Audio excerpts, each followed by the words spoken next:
Awesome. JC, Just Cruising, Season 2. Did you just? Look at myself in the mirror. That's exactly what I just did. As you should. Just Cruising, Season 2, Episode 7. Careful, I guess. Dr. Love. Us looking like bad boys. Good cop, bad cop. Is that what we're looking? Good cop, bad cop. Oh, yeah. Clearly you're the good cop. I'm not a nice cop. Oh, this? Yes. It took you long enough. Hint. Or the blue and the red. Yeah. So, it's been a while. It's been a long time. It's been a minute. As you can tell, both parties have been very busy. I've been hella busy. Dr. Love has been hella busy. We've been working on different projects. Same projects and different projects at the same time. And it's a good thing. And I keep saying this all the time, which is if you are happy or if you are busy, you are barely on the internet. If you are not happy or you are not busy, you're always on the internet. So clearly we've been happy and busy, or been busy being happy, whichever one it is, we've been busy. But we're back for you, for everyone, and today's unscripted, unwritten, unplanned conversation situation. But I would like to talk about, apologies. You've not said a word today. Please. Me? Yes, you. Say hi to the audience. What's going on, people? We don't normally do this, but okay. How you doing?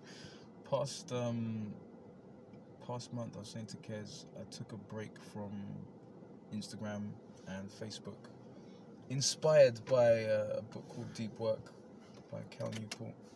And tomorrow will be 1 month exactly that I haven't been on Instagram or Facebook. Tomorrow meaning the 10th of... The 10th of May.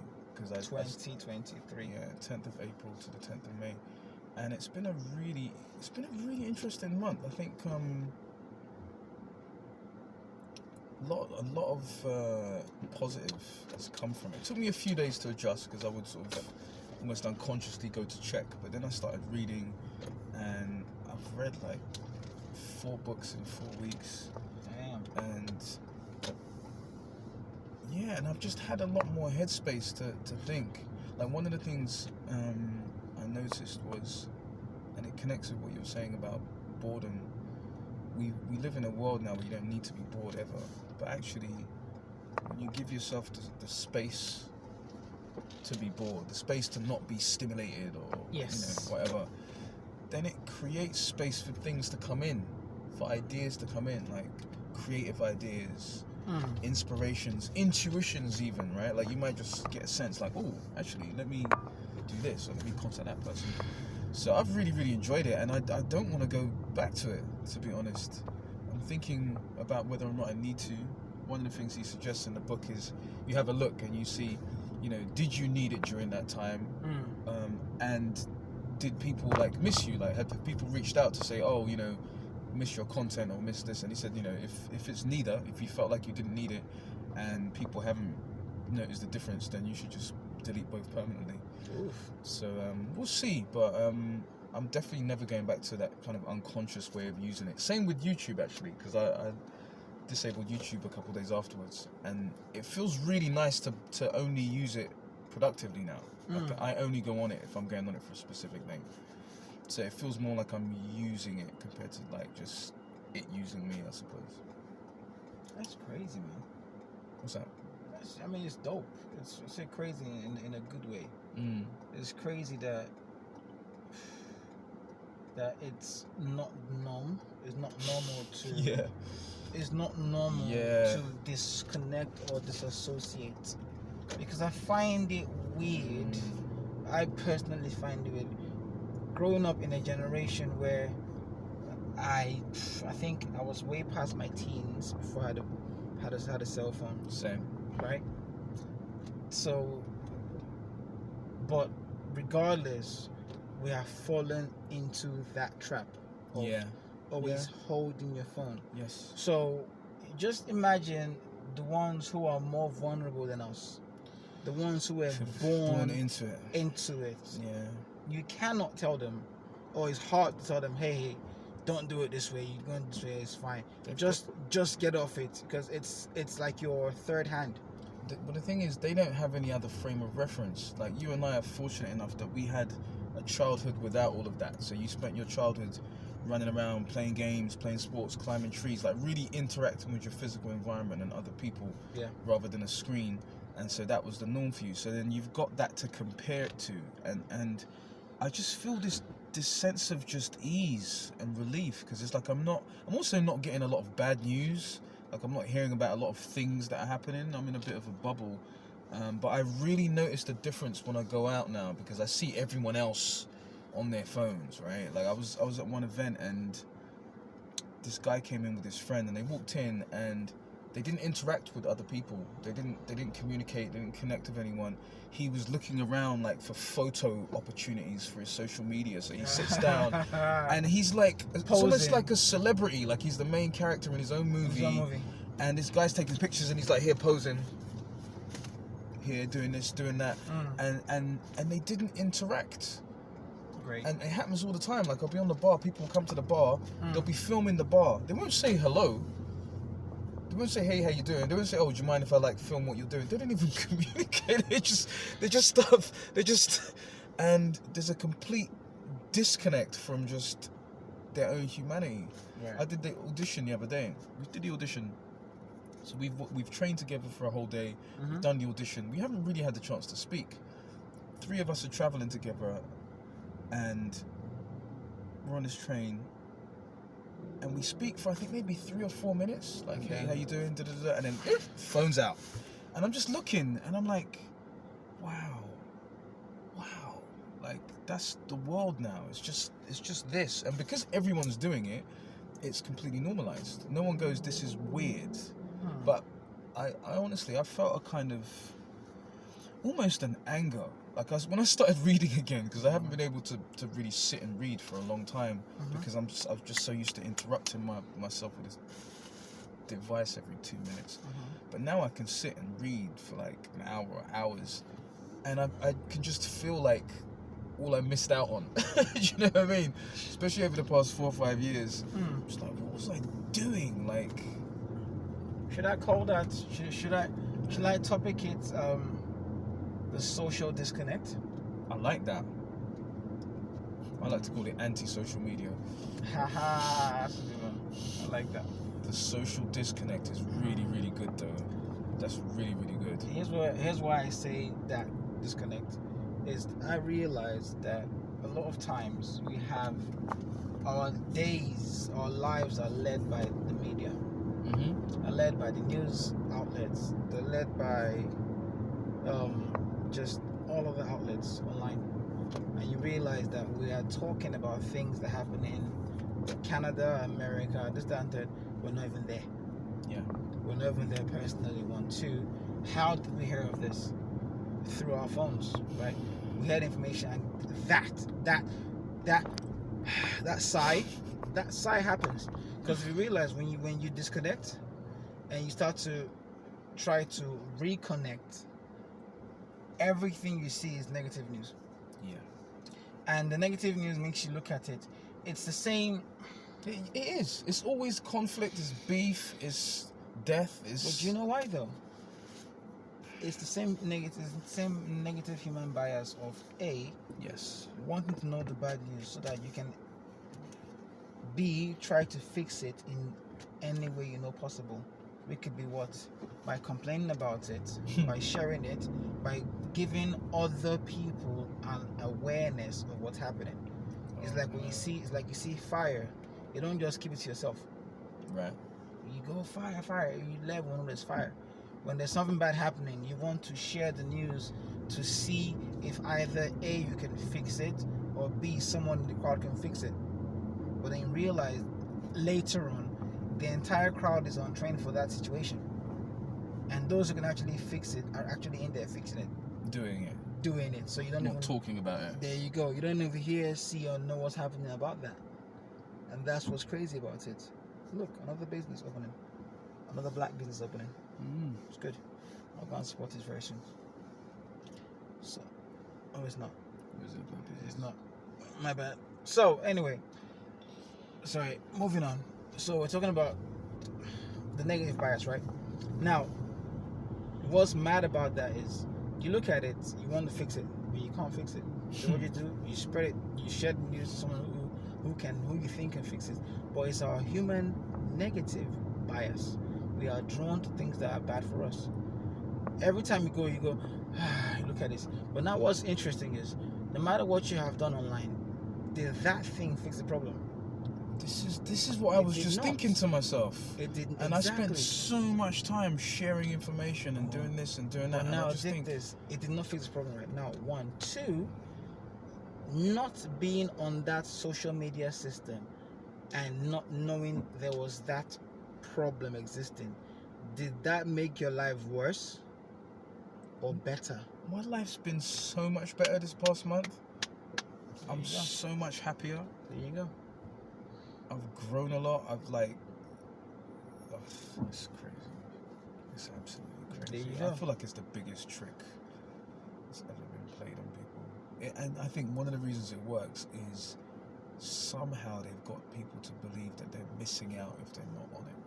FOMO. Do you know what I mean? Somehow they've managed to play on that FOMO where people think, if I'm not there, I'm not going to know what's happening. Even the word FOMO itself, it's been trained into us. I just said FOMO and you automatically knew what that meant. You see my point? You can only learn that thing if you are constantly on the web, the webinet, whatever you want to call it.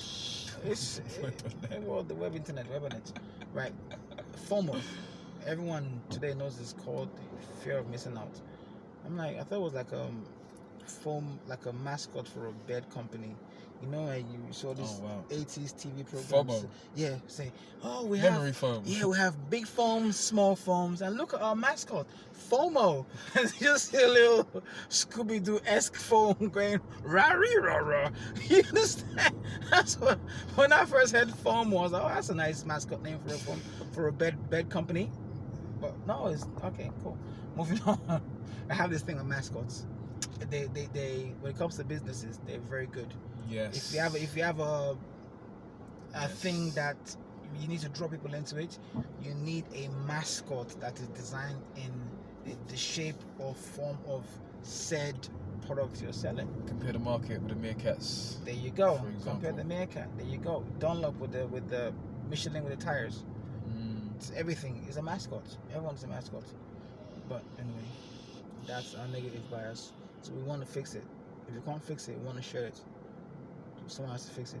And weirdly enough, it's the same situation when it comes to relationships. Many relationships. Go ahead. Go ahead, champ. Go ahead. Go ahead. I want to see where you're going with this. Well, many a males when it comes to heterosexual relationships, men who like women, many a men who are also in the frame, many a men like to chase down low. Sure. What do you want? It's a bit cold. Oh, sorry, darling.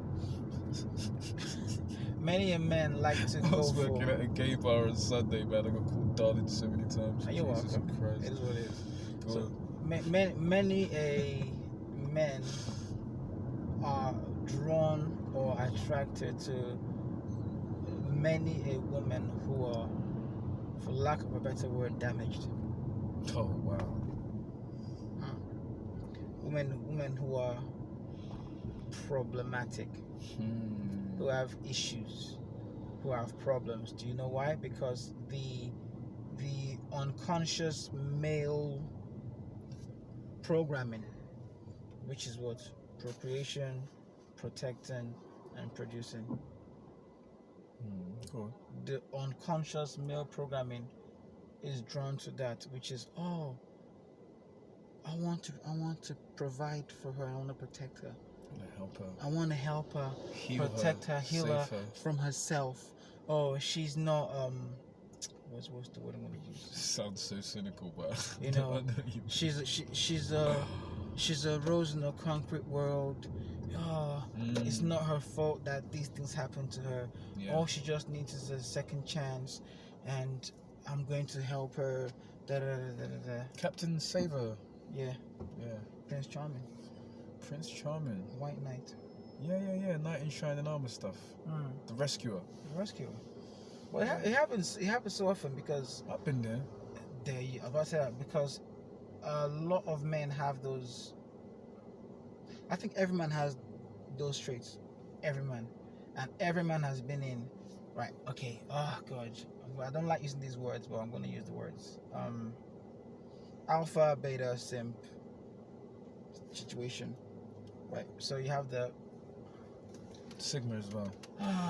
alpha, beta, sigma, simp situation. So at some point in most men's lives, they've been quote unquote alpha male in their relationships. At some point in that same life, the same person has been a quote unquote beta male. At some point, the same person has been a quote unquote simp. The same person has been a quote unquote sigma. This is a great theory. You know, it's not a case of, oh, I was born an alpha, therefore I was no. There have been women who we've been very, very aggressively masculine with, hence the quote unquote alpha. There are women that we've been aggressively passive with, hence the quote unquote beta, which is basically we just let them ride us and take the piss because we just believe that, oh no, if I give her everything she asks for, then maybe one day she will like me, right? And then there have been times when we've been the quote unquote simp, which we have stupidly stupidly idolized mediocre punani, SIMP, which is like, oh no, all women are perfect because they were just born perfect, they never have to earn it, white knight, boom. And there have been times where the same person of us have had that era where we're like, you know what, if you stay, you stay, if you go, you go. I could not care more or less. I've just got work to do. Sigma. You understand? You can come, you can hit the streets, or you can hit the streets. There you go. Do you dig it? There you go. You can come, or you can go. You can come, or you can go. It don't make me no never mind. There you go. go. You can hit the streets, you can hit the shits. That indifference. You know, either way. But that indifference, that stoicism. So every guy has been at some point in time alpha, beta, simp, sigma. And you might be sigma, quote unquote sigma, and then you meet some new girl and then you just go back to beta. And you're like, how did we get here? Oh, you know, bro. Nobody's meant to be here like Bro. that. It happens. Yeah, again, It happens. It happens. I have lost all polarity. All polarity. And then you look in the mirror and like, who man's is this? When did I get here? Eh? What witchcraft Harry Potter nonsense this is? Yeah, it happens. It happens. And it just depends on the female that we meet and how we interact with them. You know, you can meet someone who looks, I don't know, man, who looks the part, but they open their mouth and you be like, yo, just stop talking. You can meet the most random people who say the nicest thing to you, and then you jump on it. So, different things, it varies. But then, okay, here's what gets crazy about it, right? Whether you're the alpha, beta, sigma, red pill, pill, whatever, you now have to look at that man's relationship with his mother. Oh, yeah. It's very important. With his mother and his sisters. His mother, his sisters, his cousins, his female cousins, the women he was raised around. You now also have to look at that man's father, his brothers, his uncles, the men he was raised around. The examples of females and males that he was raised around, and what he saw around that makes him go, this is how the female species functions. Yeah. It's crazy, right? It's spot on though. It cuts both ways. Same with women, innit? It does. and in the end you realize it's a lot of work. It's like, you don't need this. Go back to the Sigma kicks in. You know, these things vary. And now let's switch over to the female aspect. The same reason or the same thing that women choose the men they mate with, they court with, or they settle with, because it's not the same thing. It's not the same thing for men too, because a lot of women have this misconception that, oh, because a man will choose to sleep with you, therefore he chooses to be with you. It's not the case. It's not the case. It's very different. It's very different. Okay, what a lot of women don't know is that a lot of guys have to work hard to get sex. I'll say it again. A lot of men have to work extra hard to get sex, and many times they settle for what they've got. They're happy with, like, you know what, I've got some of this today, I'm going to keep this for a long time because I don't want to go back to the desert again. You understand? Desert. Back to the drought. The famine period, the period where there was none. A lot of men don't want to go back to there, so they rather have something. That's so sad. I'm trying to give a name without giving a name. A name for? I don't know. Generic. They rather have a Shaniqua. You understand? They rather have Shaniqua in the corner who just, like, they can't stand Shaniqua for more than 5 minutes, but they're like, you know what? It's better than having nothing. And then Shaniqua now goes, oh, that's my boo-boo. Shaniqua now thinks that because she's got this person in the pocket, that's her level. That makes sense? That because she's got this person, she now thinks, oh, all men want her because that's the person that she's got. But that, what he's thinking or what she's thinking. But Shaniqua would not understand his mindset. A lot of guys understand that mindset of, oh, he's just there with you because you're the flavor of the month. A lot of guys get it. We see it in a heartbeat. You see it, I see it. We all see it. They'll be like, yeah, flavor of the month. It's convenient. Convenience. Thank you very much.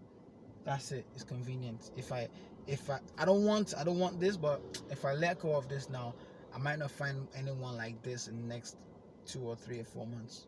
I don't want to wait that long. It happens. There's a lot of guys that will put up with all kinds of stuff, actually.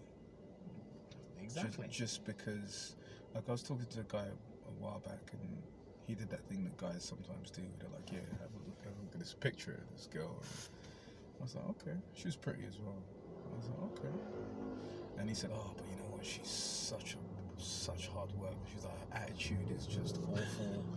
Like, she gives me so much stress, but she looks good, you know. So he's like, I'll kind of put up with it, but he was making it clear, like, she would not be my girlfriend.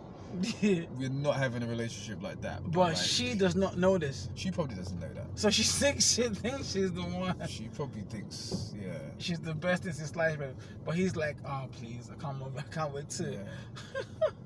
She thinks she's probably thinks she's the one and only. And he's actually got a woman as well. It's crazy. But he's like, yeah, she doesn't, you know, she's more kind of plain, but her attitude's on point. She's studying, she's working. Well, his woman. His woman is like, we're working on this. This is like his side situation. Pause. Okay, his woman. So he's got a girlfriend. Yes. Who he said has come from a good family, good values, all like on point. You know, she works, she studies, she's ambitious. He's looking to build a future with her, right? But this other one he was showing me, which was like more like Instagram model looking, do you know what I mean? Like really pretty. He's like, yeah, she looks good, but she's a lot of stress. But it's just a little, you know, something on the side for now. Like probably when I get married, I'll you know. Never happens. Like, never happens. I've heard that one a long time before. Yeah, me too. When I get married, I'll stop. Nah, bro, you won't. But again, that goes back to the whole boring thing, right? When it's about things are boring. We had this convo earlier about long relationships and how more so things are worse today than they were yesterday. Today meaning 21st century, yesterday meaning 20th century, and before that is that before that, every society had a culture of work And commitment and to commitment, right. and commitment to the grind, Commitment. commit to the work. Whether it's a job or it's a relationship, there was more of a sense of, this is what I do, and I'm There you committed go. to it. Not like I can chop change. There you go. Commit to it for life. This is who Yeah. we are for life, right? Yeah. That was the thing. So back in the day, when people got together, it was this is a commitment for life thing. To death to us. Because everything around you sold commitment. Yeah. Everything around you said it's gonna be hard, but you commit to it. You're gonna grind, but you commit to it. Everything was screaming in your ears: commitment, commitment. Stay with it, work with it, do it 1,000 times, and then some, until you get bored of it. But you keep doing it. You keep doing it because this is the way. That's what it was. Today, 21st century, the 2020s, everything around you is telling you, if at first you don't succeed, let go. If you try for a second and it's not working, let go. Even if you tried and it worked, but it took you a bit of sweat, let go. Everything around you is telling you that it's not worth it. It's not worth the stress. Don't do hard things. Don't cook, just eat. Don't write a letter, just type it. It's faster. Do this, it's easier, it's faster, quicker. Oh, you want to work, you want to spend an hour cooking?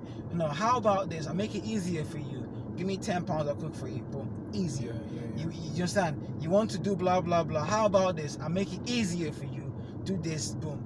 And every other thing around us today is just excitement, stimulation, quick fix, stimulation. So now when we see something that is normal, aka boring, that's just normal, goes with ease, it's not stressful, does not trigger our negative bias addiction, we don't want it because it's too boring, it's too normal, when that's the right thing for us. Boring is good, normal is good, but again, like you said earlier, it's about detoxing from the social media situation. And when we start to detox from that, we start to realize, hold up, that's not actually boring, that's actually good for us. Yeah. And then you realize that Instagram model, you like her because she's chaotic, because she is not normal, because she gives you drama and stress and all that. No. I think also connecting to this, a lot of people have grown up around a lot of drama and mayhem. And there's a lady who's a relationship counselor, Esther Perel, who was talking about how if a woman, for example, has been used to being around drama, she's grown up in drama, and the relationships have been drama, if she's in a solid, stable relationship, she'll start to get anxious. Yes. Because internally, that's unfamiliar to her. She'll actually be uncomfortable. And sometimes she won't even get really turned on by someone who's solid like that, someone who's together and healthy, because it's the dysfunction that she associates. Like, the first connection you make is with your parents. It's the first person you love. It's your first, man and woman that you kind of guilty. Yeah. So in a lot of cases, these women will be like, oh yeah, it's all right, but it's just not feeling that spark. It's not for me. Yeah, it's like there's no fireworks. It's like I'm not getting that. And guilty.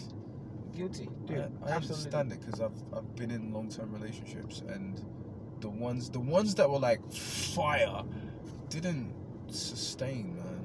They didn't sustain. It was the ones that would kind of slowly build over time, and you'd get to know each other, and there was a foundation of like some peace. Do you know what I mean? Right. Question with that was that based on your age or your stage in life? So Was what based on? The fire relationships, the ones that were fire, was that based on your age? Was that based on you were younger, so excitement? I think a combination of all of that. I think it was a combination of my level of maturity, a combination of the stage I was at, and just the interaction of our energies. Because, for example, there's some people you'll meet who will connect with certain parts of you and bring some of those parts out. Do you know what I mean? And there's others with whom there'll be more of a clash because Right. of how your energies are. Maybe you're too similar, for example. Like, let's say you were to meet a woman who had your personality, right? It would be it would be just because it would be like fire, and both of you could be quite combative, potentially disagreeable, whatever. But I think the difference is, as I got older, I realized that I don't want to be in a situation where me and this person are like Clashing. yeah, like I want a harmony. Do you know what I'm saying? So it's like, I think that's the difference. I think oftentimes people don't do that. They'll pick people who trigger them and they're fighting with, and it's, I just don't think it's supposed to be that hard. Like when it's the right match, I don't think it's supposed to be that hard. Because again, it's like lack of knowledge. You don't know better. Yeah, that's why I said it's a kind of a combination. I think it's part of the stage I was at. You're right. I was so getting back to what you said earlier about being with someone and not knowing, so being in a, how do I put it, with the right man, but you're not in the right place because you've chosen bad or wrong men all your life. So I was in a relationship whereas she had said she wanted this. Okay. And this was me. Interesting. Does that make sense? Yeah. But then there's what you say and there's what you do. Yes. There's what you say you want and there's actually what is. So her fantasy was her fantasy was me. But when she met her fantasy, it did not correspond or connect. So it was like, yeah. And it became a very, very toxic relationship. She wasn't ready for it. No. She wanted that because on paper it was a fantasy. But when she got the reality of it, the reality of it was like, nah, this is how men of my standard, my caliber work. Yeah. You don't talk to us this way. You don't act like this way. You don't go out this way. You don't do this. No. We don't play that. We're not going to argue with you. This is how things happen over here. You understand? So that happened. It was a bombshell, mind-blowing experience for her, not for me. But what happens is it leaves you, the me person, it leaves you in the state of, if you didn't know, if I didn't know any better, I would have been a what's wrong with me kind of person.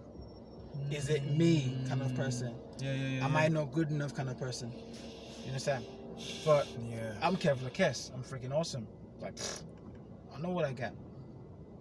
It makes sense. So yeah, and again, like I said earlier about, it's who you grew up with. It's who the men in your family were. It's who the women in your family were. Is who you see that makes you know this is the male species, how they function. That's what it was. I was like, okay, I see how you grew up. These are the men in your life. Therefore, because I was not functioning like these men, you did not know how to handle men that function like me. You know, the sad thing with stuff like that, because I hear stories like that often. The sad thing with stuff like that is, by the time she works out what was there, what she had, the opportunity, it's long gone. That's life, bro. Do you know what I mean? And she's probably later on, after maturing to some degree, been like, oh shit, I've just started to realize what that situation really was and what it could have been. Do you know what I mean? Especially then she gets to compare you with the next, these civilians, the ex and the next. It happens a lot more than the mind wants to muster, and it's fine. It's the life. We live, we have regrets, we have experiences. Everyone goes through something. You need to an extent go through an experience, whether it's negative or positive. You need to go through an experience for you to actually grow and learn. Because if you don't go through things that you make mistakes with, how would you ever know better? So yeah, for me, I don't care. You've learned your lesson. Me, I'm still me. But it's what I do though. I've learned this personally. We all need someone to check us. That makes sense. We all need someone to go, yeah, that which you did, you you went too far. Or that which you didn't do enough. If you don't have anyone to check you, you need to check yourself constantly. It's like meditating. It's like, okay, end of the day, my actions today, were they right? Were they wrong? Are they justifiable? Did I go too far? Did not go far enough? And then, same thing. What's my mission for tomorrow? What am I going to do tomorrow? What am I going to make better tomorrow? It's like that. So if you have no one to check you, you go and check yourself. And 1, 2, if you have someone to check you, you have to vet them. When I say vet them, it's more of a nobody wants a backseat driver. Which is also an example of saying, don't take directions from people who have never been there before. What I'm saying is, you cannot take advice or suggestions from people who are going nowhere. So the ones who are gonna vet you are the ones who you see, okay, this person has got something good in their life going on. You can't let some couch potato tell you how to run you, or tell you, oh, you did too much here, or you didn't do enough here, or you don't call him a he's now a she. You understand? Yeah, I mean, this is one of the things that I used to find annoying with social media,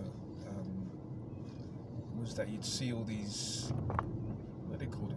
Sunday morning quarterbacks. I can't remember. Armchair critics, man. Sunday morning quarterbacks. Armchair experts. I can't remember the exact term, but like, it'd be these people who can't hold a relationship together, giving relationship advice, or never boxed before, talking about this professional fighter. Oh yes, that one gets me. That one gets my head. It's like having Snoop Dogg in a UFC commentary. Dude, shut up. You don't know about fighting. These people just running their mouth about fighting, and I'm like, and one of the ones I used to kill them with was like, okay, how many fights have you had? Oh yeah, but I've had 1,000 street fights. Yeah, box me now, you find out. Really? Yeah, but I'm not warmed up yet. Really? Yeah, those ones. So much of that. Sometimes I would just call these people out. Oh, okay, so what's the longest relationship you've been in? Yes. I don't think that's important at the end of the day, because I like that. But you don't. Especially when I hear some girls go, oh yeah, I've dated a lot of guys, and all the guys I've dated, I'm like, how many guys have you dated? How old are you? 24. If you've dated like 20 guys, 24, what does that mean about you? That means you can't hold a man down. Yeah, but no, I was like, okay, you are not the one to give advice, because you clearly don't know what man wants at all. And I say that to all from today. And I go, you know what, I'm not involved. I'm just going to sit down, do me, do the best me possible, make my team grow, make them grow better, bigger, better. I'm good to go. It's really about, just doing your shit, do what you're supposed to be doing. Brother, but here's the twist, here's the quandary, here's the conundrum in that. When you choose to decide to do you and do the best you and be the best you possible, we're still in the same damn goldfish aquarium. Elaborate.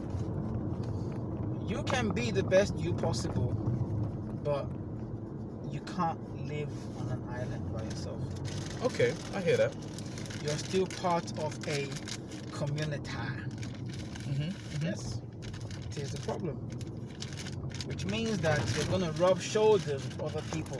So, would it not be better if you make sure everyone in your community is either on a similar level than you or on the same level as you? I think it would make perfect sense. One of the things you said to me, I remember a few years back we were talking, and you were saying, you're developing discipline and blah blah, and you were saying the next level is OQP, only quality people. Yeah. And at that time, I did have a lot of quality people around, but there were also people who I would say were less healthy for me, and relationships I was giving a lot of time to, which I would say wasn't particularly beneficial for me or them. And now it's different, man. It's much circles smaller, but I would say the energy is more positive, and it's just more alignment between what I'm doing and creating and the people that surround me. And I'll continue to, add people. But you're right. I think it makes sense to have people at that level. And I think what stops people is sometimes sentimentality, because they've known people for a long time. So there's almost a feeling like, well, I've known them for a long time, so I should have them around, even if they're no longer good for you. And I think it's a comfort zone as well, with the people around you being the ones that you just know. Because if you surround yourself with people who are really doing things, they're going to challenge you. Right. They'll say, hey, Kez, what's up with that project you were telling me about before? Yeah. That one, right? It's beautiful. Is that finished yet? What's up with that book you're writing? What's up with this? What's up? Like, to me, that's what we need. That bit of accountability. I was with a friend the other day called Richard, and our whole friendship has just been us like pushing each other to do stuff. I met him when I was learning public speaking, and he was the guy that was like, "Yes, when you're doing your next speech," and I was like, "Okay, let me get that done." And we did a bungee jump together. Like, we've had some fun times, man. But yeah, those are the kind of relationships I think we need to foster, man. Those ones that are pushing us. That's the beauty of OQP, is you're not pulling someone or dragging them up. You're both going up together.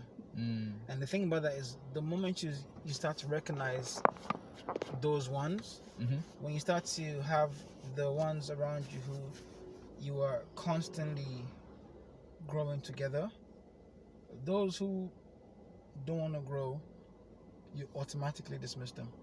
Well, I've noticed that they kind of fade out. They dismiss themselves. Yeah, that's just what like this. I thought I was gonna have to have some weird conversations where I was like, listen, you're no longer in alignment with my energy, and like you're too negative. Our stars don't align together. Yeah, it's like I think this is the end of our journey together. I'm a Marvel, you're a DC.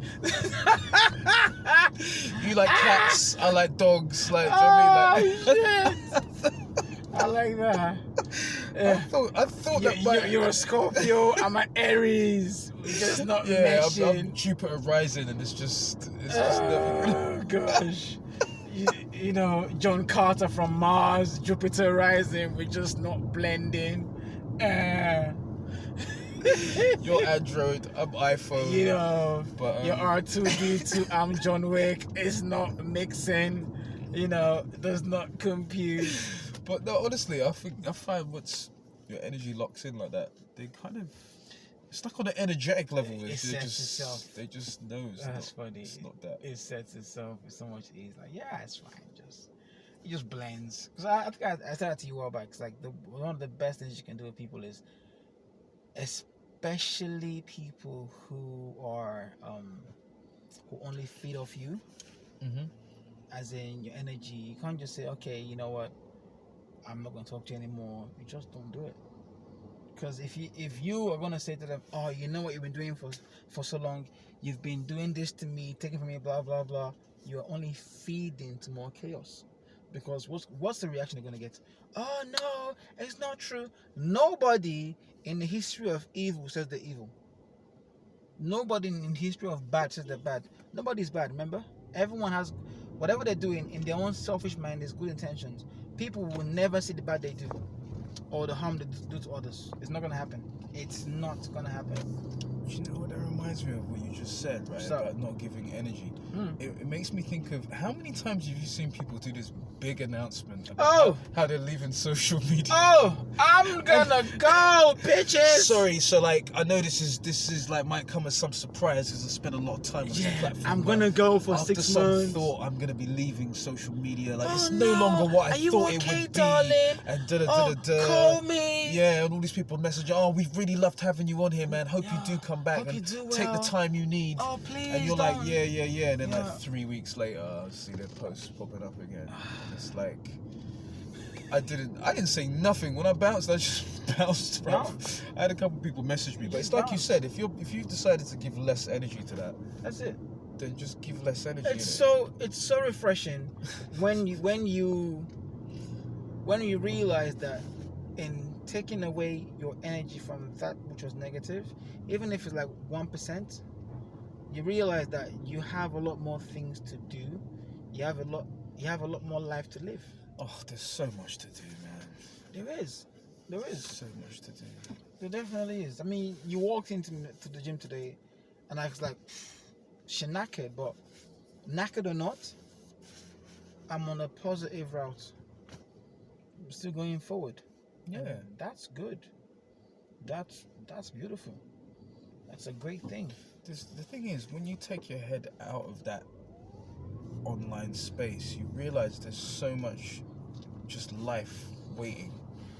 You know, yesterday I was talking to someone on the phone, and a singer that I met last year, a friend of mine, was hosting this rare groove thing he does once a month, and yeah, we got talking after this during the event, but we never had a conversation. Like, we just, you know, the occasional text here and there, just hasn't got around to talking, but then we had a conversation. It was really good chat.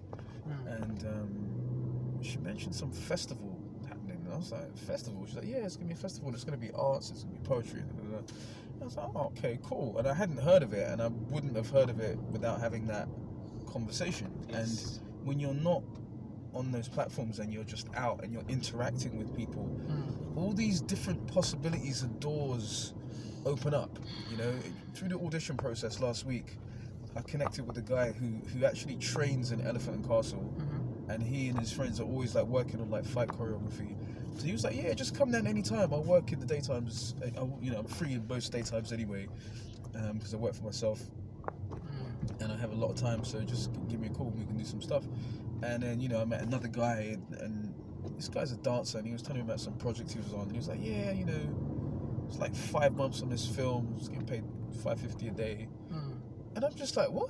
Like, the conversations are just different when you go into certain spaces and circles, you know, and then you're like, oh, there's so much more happening that in real life that you might not know about. Do you know what I mean? There's networks, there's different groups and things taking place, but if you don't know, you don't know. Yes. And if you like this all the time, thinking you're being social, you ain't seeing nothing. Like, even with the audition last week, I got it through an agency, and the way I found that agency was I was on the set of a music video, and I just got talking to the guy that was doing some of the choreography, and he said, oh, check out this agency, and I joined them, and they've now become like the biggest backed agency.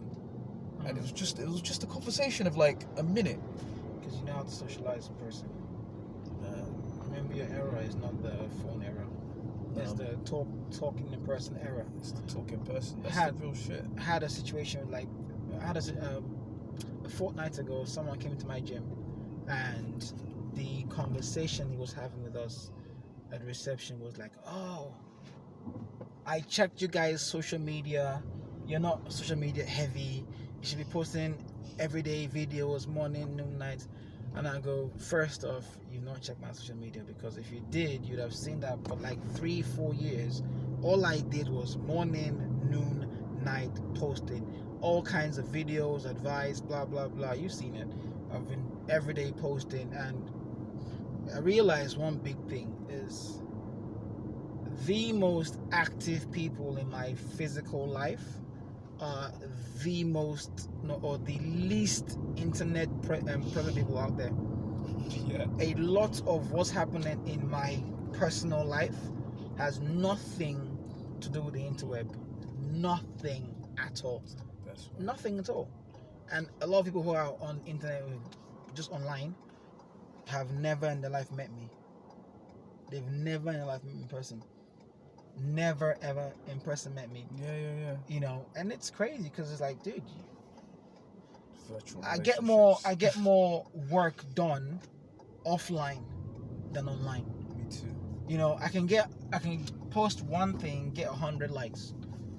That does not mean that those people are gonna knock on my front door. It doesn't mean another client. It does not mean another client. Anything a lot. Despite what you're being sold online, it does not mean that, oh no. And what's more important than 1,000 likes is actually connecting to 10 people personally. Yeah. That's more important. 100%.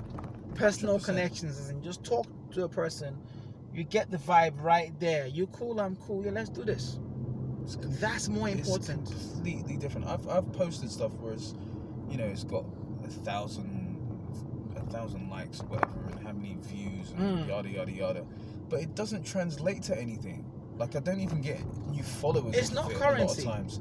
Whereas if I go and perform, let's say I go and do a gig, right, and people get to see me in person, and I talk to you perform in and person. some poetry, and then I come off there, I chat with a few people, guaranteed, there'll be followers from that. There'll be conversations. People will invite me to perform at other things.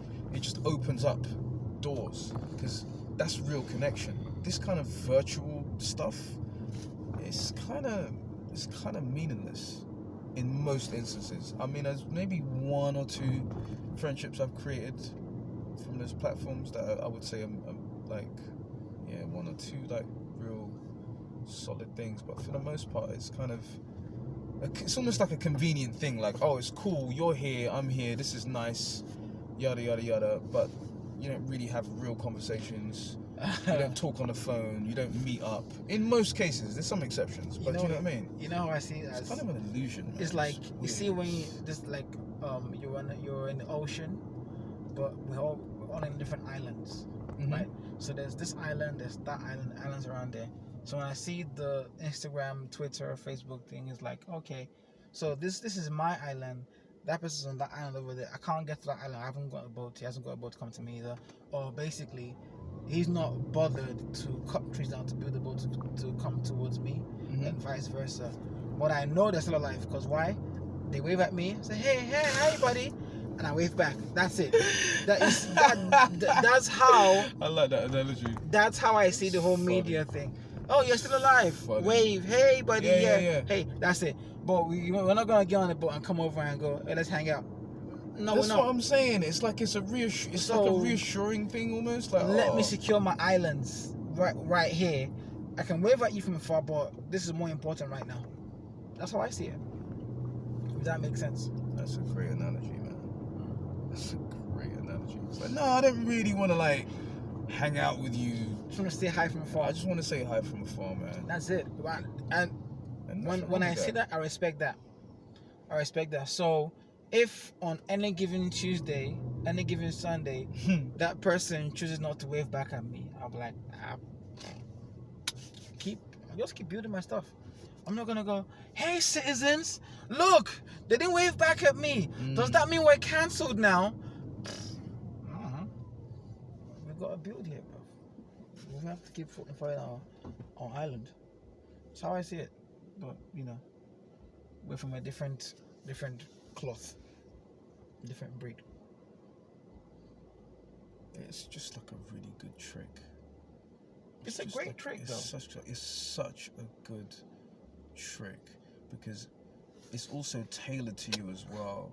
So now the algorithm's learning you, it's learning what you react to. So it's like, okay, do you get triggered by this? Do you tend to click on this? Okay, so here's some sports media, or here's some celebrity nonsense, or whatever it is. Here's all the stuff that's tailored to you, and it comes on a random cycle. Like it's like the perfect drug. Is it learning you, or is it? Now here's the question: is it by learning you?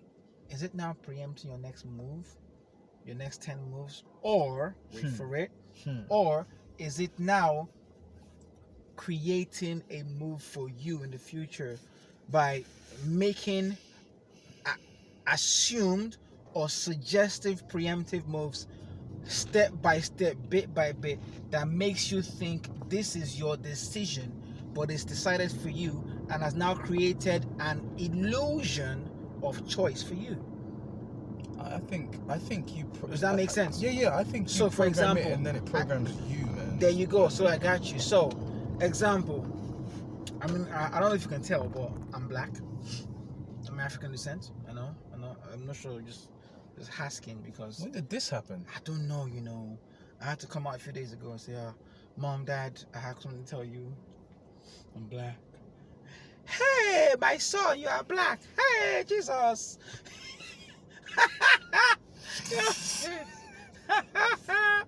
Anyway, so here's the quandary, right? Because I'm black, on my suggested feeds, I see, hey, look, this is black related stuff. Look, black men, legit. Those ones do my And head. bear in mind, right, as you know me, I don't do this whole dance malarkey, twerk malarkey, Instagram model malarkey. I don't do that at all. But it goes, hey, because you're a black man and you have high testosterone, Here's black yeah, stuff. yeah, here's black stuff for you. Black girls with big booty. Look at this. She's an Instagram model. Oh, Look, she has a six pack and big ass.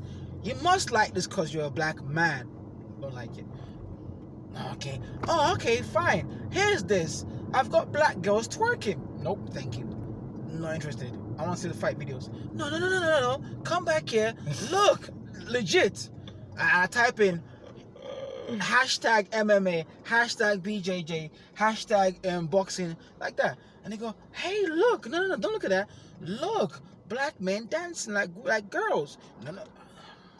Look, go, legit. Oh, look, jewelry. No. Oh my days. And it plays on so well. And I go, no. So, again, oh, you're black. Look, Air Jordans. Stop. Air Jordans. Stop it. Dude, legit. I've got to be honest, I still find the Air Jordan thing like... Charlie, I've never in my life even touched Air. Say, I want to feel Air. I don't care. I've owned some, but it's almost like a cult at this point, right? You're a runner. I see men who are like big grey-back men that are like wearing the latest Jordans and collecting them. And I'm not saying there's anything wrong with it at all, but it's so interesting how it's just penetrated culture to that level where it's I got a question for you. You are a runner, right? Mm-hmm. Can you run in your Air Jordans? No, they're not designed for running. Full stop. Everything I wear on me is function, not fashion. If it kicks off on the street right here, right now, I'm ready to fight 100 men. Right now. Function, not fashion. Instead of 100. That's some John Wick shit. Oh, do you get my point? I get what you're saying. That's who I am. I was born this way. I was designed this way. I was modified this way. I was built this way. So when you come at me with something and say, hey, look at this thing that has no function in self-defense or human life. It costs £300. I'm not. I'll go and buy some Kalengis for £40 that can make me run a marathon and not give me shin splints. That's function. Does that make sense? If I have to run from here to Birmingham and not get shin splints, I'm on Kalenji, not Air Jordans. That's function. That has more value to me. Makes sense. If I have bad joints and bad knees and I have to wear a copper bracelet, that's more functional to me than a gold watch or a diamond ring. Does that make sense? That's function. That helps the human body. That's function. So I see it goes, hey, look at this bling bling. I'm like, who you think I'm talking? Who are you talking to? You dumb. So no, the algorithm is on a constant basis trying to tell me what I need to like because I am a quote-unquote black man. And it goes, oh, most black men like this, therefore you must like this. No, I'm good. No. You must like this, otherwise you're not black man. And then when I deny it, it goes, oh, are you sure you're using this account properly? Because you might not be the black man that owns this account. I'm like, what? This is my account. Yeah, it's like, just don't like that stuff. There's Dr. Umar commenting on this. I get that one too. Yeah, Dr. Umar Johnson said this, so you must like it. Dr. Sabi said this, so you must like it. It's like, or you must get triggered, or you know what I mean? Like, this person destroys this person, this athlete talking about this next athlete, or someone this got angry at this or angry at that. Yeah, I don't miss it, man. I don't miss it. Alright, good. It's good. When for my business, it takes me a lot of mental power to even just post stuff and go, oh look, this is what we did today. Legitimately, like genuine. Because I think I can only use it as a creator now, not a consumer. So I think I'm gonna have to really be super measured. Where I say, okay, if I'm gonna use it, it has to be like, okay, I'm going on there to do this, and then I'm out. right, give it purpose. So example, everything you do, I said this yesterday, I'll say it again today. It is better to not move an inch than to walk around without purpose. Yeah. Everything you do, everything you put your hand on, everything you lay on, every step you take has got to be with purpose. Everything. Because I've never extended it like that, but that makes perfect sense. Everything has to have purpose. Because otherwise, what are we doing? It is better not to move an inch than to walk around without purpose in this life. Bro, that is such bars. Thank you for that. I'm literally gonna write that down. You should. Remember that. That's bars. Oh my goodness. It is. Because I get asked that question all the time. I say, you realize that everything I'm doing has purpose. Every action has its purpose. From morning to night, every action has its purpose. It is better to not move an inch than to walk around without purpose. That's a mic drop bar right there, man. I'm done. I literally have nothing to say after that. Thank you. That's it. In a nutshell. I've been Kevlar Kess. He's Dr. Love. This has been season 2, episode 7. Social disconnect. It's been emotional. Peace.